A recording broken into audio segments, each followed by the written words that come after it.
1949. aastal toimus Nõukogude Liidus Igor Kurtšatovi juhtimisel esimene tuumapommi katsetus. See toimus polügoonil Semipalatinsk 21.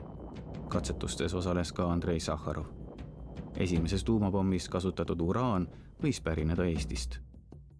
Eestis Tiknionema kildast toodeti uraani küll ja see hakkas peale enne teise maailmasõja lõppu. Esimene katsepartii minu teada valmis 1944.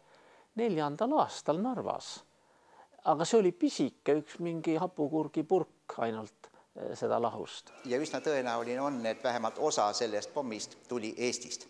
Sellepärast, et 1945. aastal toimus Kremlis väga kõrgel tasemel nõupidamine, kus osali sellised mehed nagu Malenkov, Vorošilov, siis Beria, akadeemik Kapitsa, professor Althausen ja seal võeti vastu otsus meie Sillamäe tehase rajamise kohta ja aastatel 48–53 toodeti suurtes kogustes uraani, aga enne seda oli tehas Narvas, see oli katsetehas ja üsna tõenäoliselt seal siis saadigi see esimene uraan ka esimese Vene aatomipommi jaoks.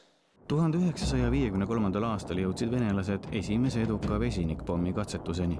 See töötas Sahharovi poolt välja pakutud Sloika põhimõttel. Maailma hirmuäratavaim relv oli loodud. Pärast 1953. aasta katsetust sai Sahharov Nõukogude Teaduste Akadeemia täisliikmeks.